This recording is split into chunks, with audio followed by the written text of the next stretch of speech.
President Ramnath Kovind addresses the joint session of Lok Sabha and Rajya Sabha, says the government is moving ahead in the right direction, also sets goals for the government and shares a vision for a new India. Congress Party President Rahul Gandhi remains determined to resign from the post, says that the party will decide the successor. He also says that he will not get involved in the selection process. The state of West Bengal continues to roil in violence. Fresh clashes erupt in Bhatpara area. 2 people die in the violence. The government imposes Section 144 curfew while BJP and Trinamool continue the blame game. Setback for the Telugu Desam party in the Rajya Sabha. 4 MPs of the party are looking to jump ship and join the BJP.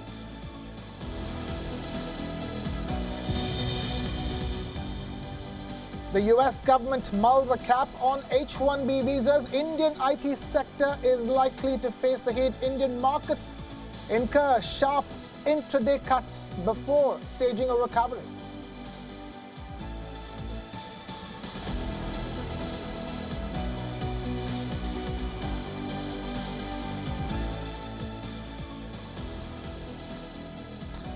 Good evening and welcome to India Watch. I am Krishna Kumar. On this show, we bring you the biggest headlines from India, the latest updates and unbiased analysis. As the world watches India, it's important to set the right narrative. In the next 30 minutes, we bring you up to speed with India. We begin with the president. These are days when the people of India are aspirational. And it seems like the president of the country was speaking on behalf of those high aspirations. In the customary joint address to the parliament, the president outlined the objectives of Modi's Sarkar 2.0. And here are the goals that Ramnath Kovind has set for the new union government. 1, becoming a $5 trillion economy by the year 2024. 2, ensuring women empowerment. 3, creating an inclusive Indian society. 4, doubling of farm income by the year 2022. And 5, addressing security concerns in the war against terrorism. Now, there were other objectives too, but these were the crucial issues. Bharat GDP की दृष्टि से दुनिया की 5वीं बड़ी अर्थव्यवस्था बनने की ओर अग्रसर है।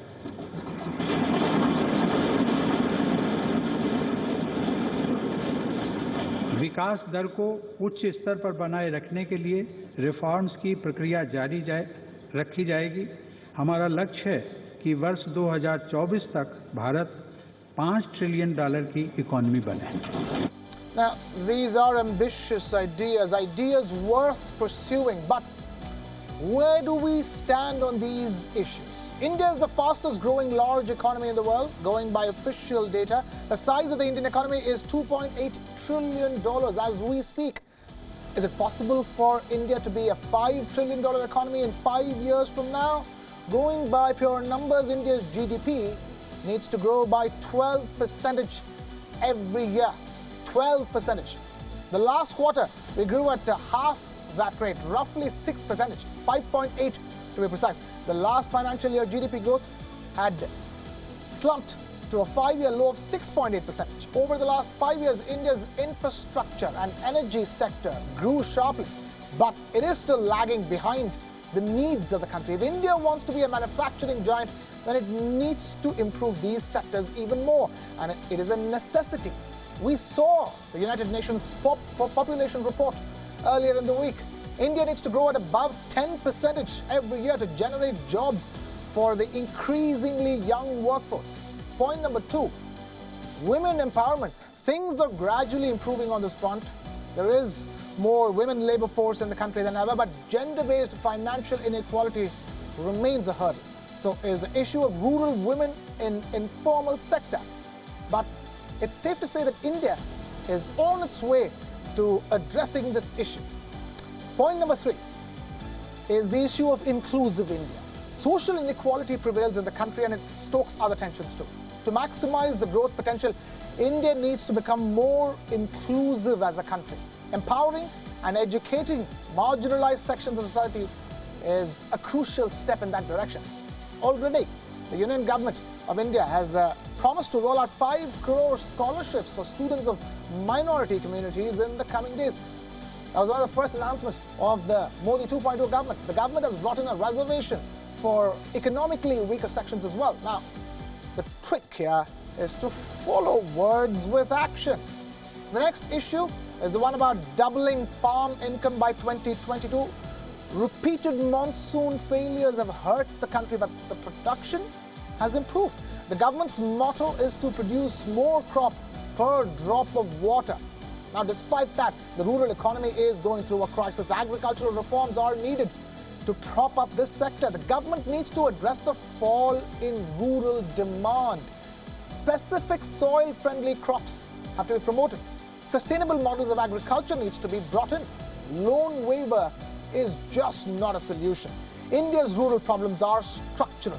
The procurement and minimum support prices have to be rooted in reality and should be comparable to market prices. Now, this sector needs some serious attention. The last issue that the President pointed out is something that India has done well in the last few years at least. India has firmly addressed security concerns. It has attempted to bring a global consensus in the war against terrorism. There is a specialist in charge of the External Affairs Ministry now. So the situation looks good. India can achieve the targets listed in President Coburn's blueprint. But there needs to be decisive action and clear messaging. Away from the President of India to a crucial development for the people of India. Reports say that the US is considering imposing a cap or a limit on the number of H-1B work visas that are handed out, and this will be applicable for countries that force companies to store data locally, like the way India is doing with global giants. India is one of them. India has already asked US companies like MasterCard to store user data locally. This has certainly not gone down well with the US, and the Trump administration is looking to hurt Indian firms where it hurts the most. The H-1B visas. Efforts to restrict the H-1B visa is nothing new, but the timing is significant. Trade disputes between US and India have intensified in the past few days, along with the trade war between US and China. Last week, the US withdrew a key trade privilege to India. And in a tit-for-tat reaction, India imposed retaliatory tariffs on some US goods starting that Sunday. This dispute could dominate the upcoming meeting between US Secretary of State Mike Pompeo and India's External Affairs Minister S. Jaishankar. So what is the US government planning? Now, they want to cap or limit H-1B visas issued to Indians between 10% and 20% of the annual quota. Right now, there is no country-specific limit. About 85,000 H-1B visas are granted every year. Around 60,000 go to Indians alone, about 70% of the overall pie.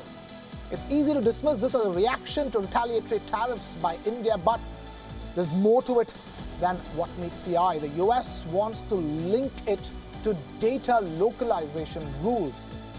Now, the firms lobbied hard against India's rules that sought data storage within the country, but the government is targeting countries like India. If the US brings in a cap on H-1B visas, it will hurt India's IT companies and the service sector the most. India's IT giants like TCS and Infosys use H-1B visas to fly their labor to the US. Needless to say, the US is the biggest market for IT services, but there is also an upside to it. Firms like TCS have increased local hiring in the US, so the impact might not be all that huge, but expect some immediate reaction. Talking about immediate reaction, India's stock market saw a wobble after the reports on H-1B visas. Wipro, Infosys, TCS, all the blue chip IT counters incurring heavy losses. The Nifty IT index, sharp cuts on it. So what is the Indian government doing? Well, reports say that India has sought an urgent response by officials on the potential impact, but one thing is very clear. The US is going ahead with its protectionist worldview. Governments and courts around the world seek strict data storage laws, but the US thinks that local data storage is a barrier to digital trade, and it is targeting countries and companies for it, like India and Indian companies. Meanwhile, the government is also examining the concerns raised by US firms on data storage. Our assessment is this: India should try and reach an agreement with the US on data storage as well as H-1B visas. It's important to reach a consensus on as many issues as possible ahead of the all-important G20 meeting that's set to take place in the Japanese capital of Tokyo. Now, away from that, Pakistan has been desperately trying many things to bring India to the table for talks, and now there seems to be a new ploy. Pakistani media reports earlier claimed that New Delhi is ready for talks with Islamabad. A report in the Express Tribune said that India has responded to Islamabad's renewed call for dialogue and even conveyed India's desire to engage with Pakistan for the prosperity of the region as a whole. Now, its headline read, India's Modi reciprocates PM Imran's message of peace. Now, this is based on India's Prime Minister Narendra Modi and External Affairs Minister Subramaniam Jaishankar's letter to the Pakistani counterparts. That was in response to the letter written by Pakistan's Prime Minister Imran Khan and Foreign Minister Shah Mahmood Qureshi, congratulating India's Prime Minister Narendra Modi for his recent electoral victory. Bear in mind that dialogue between the two sides has been on hold since the year 2013. India's position has been that for many meaningful talks to take place, Pakistan needs to cut support for terrorist groups operating against India. And India gave a strongly worded response to those Pakistani media reports. Listen in. उस चिट्ठी में ये है कि Bharat south Asia में और बाकी देशों के साथ एक नॉर्मल और कोऑपरेटिव रिश्ता चाहता है। उस नॉर्मल और कोऑपरेटिव रिश्ते के लिए ये बहुत ज़रूरी है कि हम ऐसा वातावरण बनाएं जो आतंक और वायलेंस से दूर हो।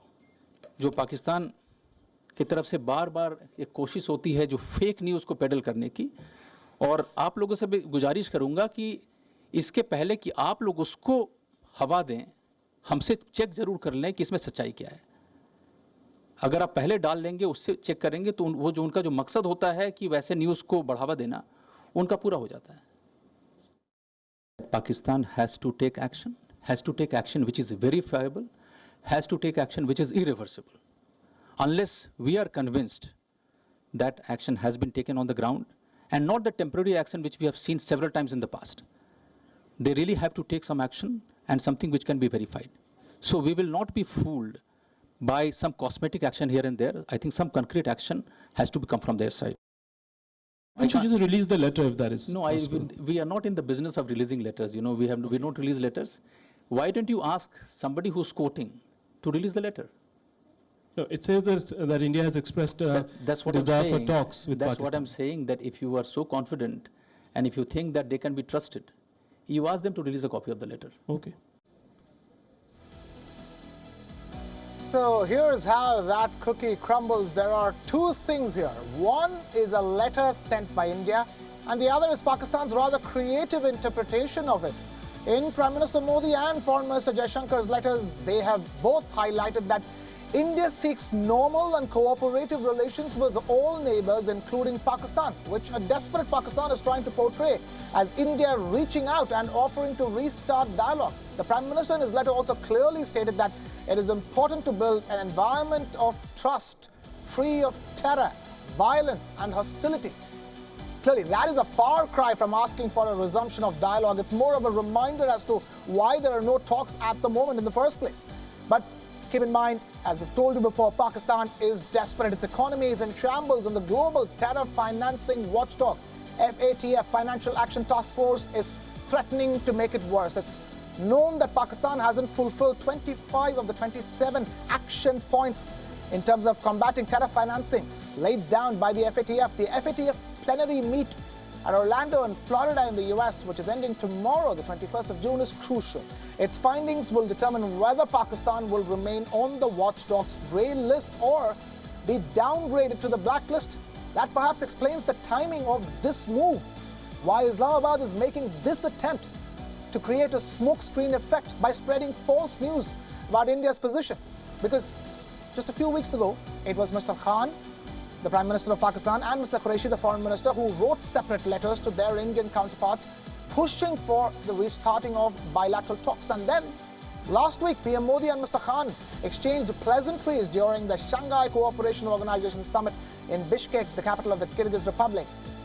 Prime Minister Khan of Pakistan congratulated Prime Minister Modi of India on his election victory during their first face-to-face interaction, which took place in the Leaders' Lounge at the SCO venue. However, there was no formal meeting between the two leaders at all. And if Pakistan continues to play games like these, then the chances go down even further for a future meeting. Away from that, to the economy of India. Finance Minister Nirmala Sitharaman is having a jam-packed schedule. She is due to present the budget, her first in a few weeks. But tomorrow, Nirmala Sitharaman will chair her first GST, or Goods and Services Tax Council meeting. So what exactly is on the agenda? 1. Extension of the Anti-Profiteering Authority by a year. 2. Setting up a single-point refund system. And 3. A mechanism for businesses to issue e-notices.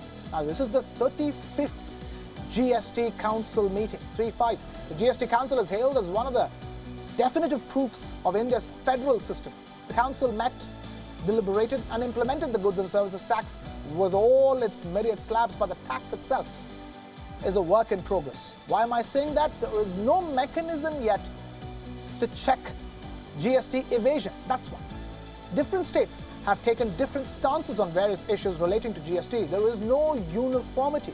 Businesses have made mistakes in paying the GST that needs to be corrected now. And then there is the issue of profiteering by some companies. So what's the government planning to do now? The government of India is setting up an National Anti-Profiteering Authority called NAA. And that was set up in 2017, and this body looked at complaints from consumers who were denied the rate cut benefits of GST. Several companies, like big ones, Hindustan Unilever, came under the scanner. But the mandate of the NAA ends on 2019. It was set up for a period of just 2 years. Now the finance minister is looking to extend its tenure by a year at least. Now the other question, as I said earlier, relates to refund sanctioning. Currently the authority lies with both the state and the centre. GST Council is mulling a decision to make it a single point refund authority, and that will surely ease the process.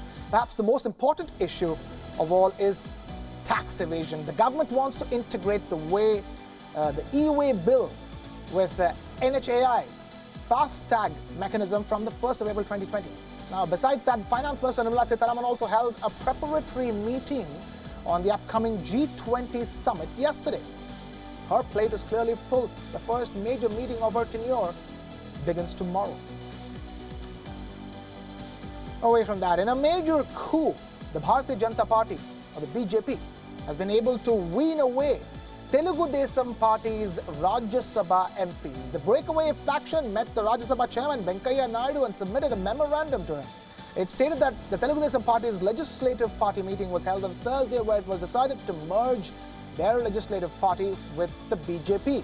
TDP has 6 MPs in Rajya Sabha, and out of them, 4 have decided to merge the party into BJP. It's not known as how their defection would be recognized by the chairman of the Rajya Sabha. The 4 MPs are YS Chaudhary, CM Ramesh, GM Rao and TG Venkatesh. The breakaway MPs submitted a letter to the chairman, and they requested him to recognize the shift under paragraph 4 of the 10th schedule of the Government of India. Now, at the time of the meeting, leader of the Rajya Sabha, Thawar Chand Gehlot, and BJP's working president JP Nadda were also present. आदरणीय प्रधानमंत्री जी के नेतृत्व में जिस तरीके से देश आगे गया है under the dynamic leadership of the Prime Minister Shri Narendra Modi ji and the organizational skills of Amit Shah ji, which has made the party grow in leaps and bounds, इन दोनों बातों से प्रभावित होकर और आंध्र प्रदेश के विकास के लिए पॉजिटिव नोट पर आप भारतीय जनता पार्टी में शामिल होना चाहते हैं. Now, the Telugu Desam Party, or TDP, did very badly in both the Lok Sabha and the central elections in Andhra Pradesh, it could only secure 23 seats in the assembly of 151 and just 3 Lok Sabha seats out of the 25 which come from the state. Whereas his counterpart, Jagan Mohan Reddy, swept the assembly and went on to become the 3rd largest party in the Lok Sabha after the Congress party and the DMK. Now, this is a significant development in the overall scheme of things. We'll have to see how the TDP progresses from here on. Away from that to an issue that we have regularly raised on this show, the issue of water crisis across various states of India. Some experts even call it the water emergency. The South Indian city of Chennai looks to be affected the most. The capital of the state of Tamil Nadu faces its worst water shortage in years. Hotels have shut down. Many IT companies have been asked to cut down on their water usage. Water storage in the city's 4 major reservoirs is at an alarming 0.2% of total capacity. And not surprisingly, the political battles have begun. Opposition party DMK wants the ruling AIA-DMK to sack the municipal minister. The government blames the media for raising the issue. They say that the media is exaggerating the situation. But the city, though, remains in a standstill. The latest news is this. Taps are also running dry because of poor groundwater levels. Water management பொறுத்தவரையில் ஒரு முழுமையளவுக்கு வந்து கவர்மெண்ட்டை பொறுத்தவரை அம்மாவுடைய அரசை பொறுத்தவரை ஆட்சியை பொறுத்தவரை எவ்வளோ செய்ய முடியுமோ அவ்வளோ செய்யிருக்கு. அதாவது வந்து குடிமராமத்து பணிகள் ஏறக்குறைய கிட்டத்தட்ட 500 கோடி ரூபாய்க்கு முதலமைச்சரே வந்து அதை வந்து ஆய்வு செஞ்சு அதன் அடிப்படையில் வந்து தூர்வாறுதல், அதே போன்று பல நீர்நிலைகள் வந்து ஆழப்படுத்துதல், அகலப்படுத்துதல் போன்ற பல்வேறு பணிகள்லாம் வந்து நடைபெற்றும் வருது. இப்போ அதே போன்று இப்போ 499 கோடி ரூபாய் இப்போ வந்து அலாட்மெண்ட் பண்ணிட்டு அதுவும் வந்து இந்த பணி வந்து நீர்நிலைகள் ஆழப்படுத்துறது, பலப்படுத்துதல், இதே போன்று குளங்குட்டைகளை தூர்வாறுதல், இது போன்ற எல்லா வகையான பணிகளும் மேற்கொள்வதற்கு ஒரு 500 கோடி ரூபாய் கொடுத்திருக்கு. Now, the state government has introduced a token system to distribute water. Each water token is good for 3 containers of water. They're distributed as per the size of the family. लड़ाई नहीं होना, किसी लिए लड़ाई भी मत होना के लिए लाइन से आने के लिए टोकन देते ही अच्छी तरह से छोड़ते ही पानी पूरा बराबर आता है. There's no clue what the government wants to do if monsoon rains are delayed further. The city depends on the northeast monsoon for its water needs, and the northeast monsoon begins in the month of October. But this time, due to weak reservoir levels and failure of monsoons last year, Chennai is staring at a crisis, and the residents are looking up to the sky for some relief. But that's about Chennai. But the issue of water shortage is not about one city or one state in India. In Rajasthan, up in the north, people are locking up water like gold. In Mumbai and other parched parts of the western state of Maharashtra, people relied entirely on water tankers until the rains arrived recently. The situation looks dire in capital Delhi too. According to a Niti Aayog report, Delhi is among 21 major Indian cities that is likely to run out of water by the year 2020. Already there is a bitter political battle between the ruling Aam Aadmi Party and the BJP on water. Meanwhile, Bengaluru, the IT capital in the south, is facing a shortage too. Groundwater levels have plummeted due to unauthorized sand mining. Now, there is an acute shortage of drinking water in over 1,600 villages. The situation is getting more alarming by the day. It's time to think about sustainable solutions to conserve water because the clock is surely ticking. And with that, we've come to the end of this edition of India Watch. But before we go, have a look at these visuals of people gearing up for International Yoga Day. Thank you so much for watching. This is Krishna Kumar signing.